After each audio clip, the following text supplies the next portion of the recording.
Pada hari ini kami akan melaksanakan press conference terkait perkara pemalsuan akta otentik dan atau penipuan. Jadi pasal yang diterapkan oleh penyidik ada dua pasal 264 ayat 2 dan pasal 378 KUHP. Rekan-rekan sekalian, kronologis daripada kejadian pemalsuan akta otentik ini dan penipuan ini berawal pada tanggal 23 Agustus 2023 dari salah satu pelaku inisial R ini mencari informasi ke masyarakat yang ada di Madiun. Apakah di sana ada tanah yang dijual? Kemudian inisial R ini mendapatkan informasi ada tanah yang dijual dan dia bertemu dengan salah satu makelar. Dia minta kepada makelar supaya disiapkan fotokopi sertifikat, disiapkan fotokopi sertifikat yang asli tentunya, kemudian KTP yang asli dan kartu keluarga yang asli. 3 surat ini diminta secara sengaja. Alasan daripada pelaku R ini untuk melakukan pengecekan di BPN apakah sertifikat tersebut bermasalah atau tidak. Akhirnya dari pelaku sudah berhasil dikuasai, kemudian di-scan. Setelah di-scan, pelaku ini mengirimkan hasil scan ke notaris dan ke BPN. Memang dicek oleh BPN, di sana tidak ada masalah karena sebenarnya yang di-scan itu adalah sertifikat yang asli. Nah, kami selaku penyidik bekerja sama dengan BPN untuk melakukan pengungkapan ini apakah sertifikat yang diajukan oleh pelaku ini asli. Memang yang pertama asli. Kemudian rekan-rekan dari pelaku setelah berhasil menguasai 3 dokumen tadi, pelaku segera mencari pelaku yang lain untuk membagi peran. 2 orang sebagai suami istri yang seakan-akan sebagai pemilik tanah, 1 orang inisial R ini juga sebagai keponakan daripada pemilik tanah. Pelaku sudah berhasil mengajak 3 orang yang lain sehingga ada 5 orang. Nah, ini terjadi transaksi. Diajaklah ke korban. Korban ini penjualnya, ini pemiliknya. Dari korban menunjuklah 1 orang notaris untuk melakukan akte jual beli. Dibuatlah akte jual beli. Akte jual beli dibuat, proses penandatanganan. Di situ ada transaksi kurang lebih tawar menawar 2 miliar. Padahal harga yang sebenarnya tanah itu lebih dari 5 miliar. Terjadi kesepakatan antara pihak korban, tentunya korban ini ya pelaku, antara korban dengan pelaku. Terjadi tawar menawar 1,5 miliar. Nah, dari pihak penjual, saya ulangi, dari pihak pembeli akhirnya sepakat. Dia oke, dijual 1,5 miliar. Kemudian dilakukanlah pembayaran. Dilakukan pembayaran sebanyak 2 kali. Yang pertama 200, yang kedua 300, yang ketiga 250 juta. Jadi total 750 juta yang dikuasai oleh pelaku.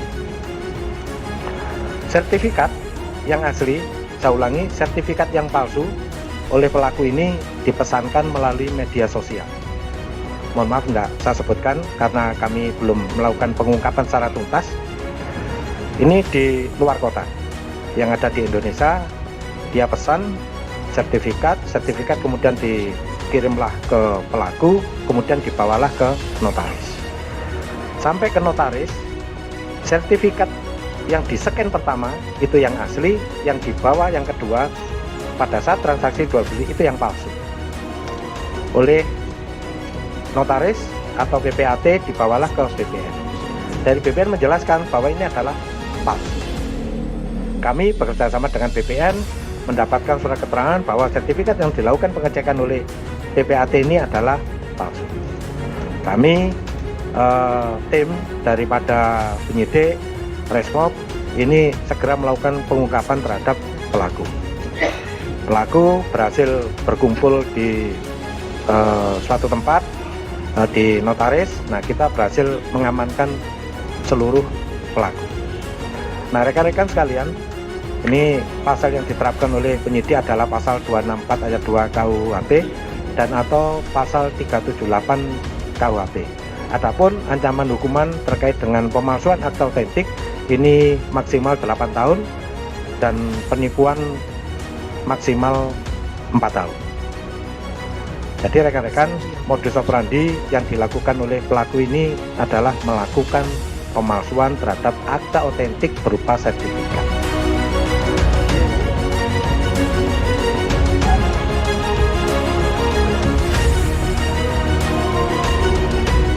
Ini ada beberapa barang bukti, ada 6 sertifikat yang diduga palsu yang telah berhasil disita oleh penyidik. Kemudian yang di depan ini ada uang, ada handphone, kemudian dan 1 unit sepeda motor. Ini merupakan hasil daripada kejahatan. Jadi setelah pelaku berhasil menguasai uang 200 juta, kemudian 300 juta, 200 langsung dibagi-bagi sesuai dengan perannya masing-masing. Baik sebagai pemilik tanah atau dia otaknya. Nah, ini otaknya juga ada di sini. Karena surat ini adalah produk daripada BPN, maka yang berhak menyatakan bahwa surat ini asli atau tidak itu adalah BPN, bukan internal kepolisian, bukan. Seperti biasanya kita untuk mendapatkan apakah surat ini asli atau palsu, kita mengarahnya ke laboratorium forensik. Tapi itu hanya terkait dengan tanda tangan, terkait dengan stempel dan isi.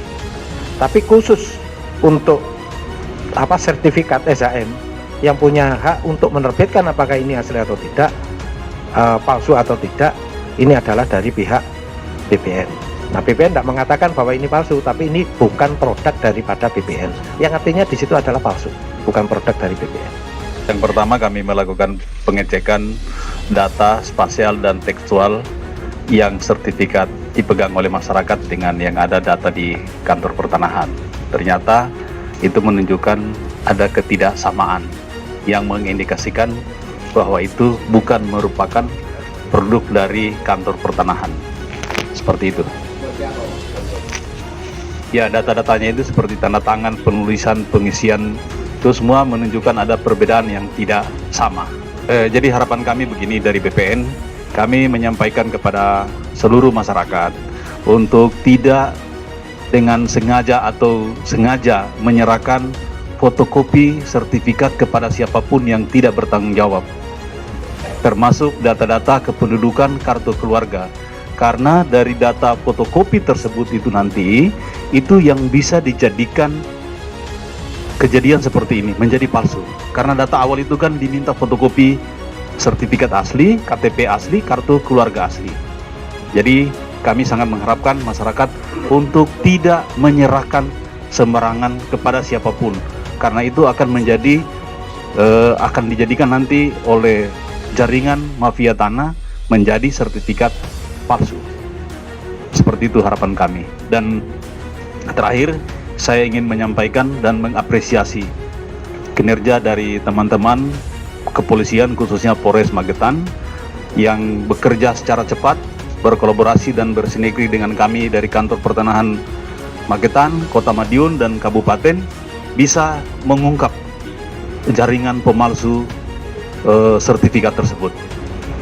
Dan ke depan, kalaupun ada masyarakat yang merasa bahwa sertifikatnya atau tanahnya dikuasai orang dengan indikasi sertifikat, segera melapor ke teman-teman Polres kemanapun, termasuk Polres Magetan dan kepada kami di BPN, agar hal-hal seperti ini tidak terjadi lagi. Demikian.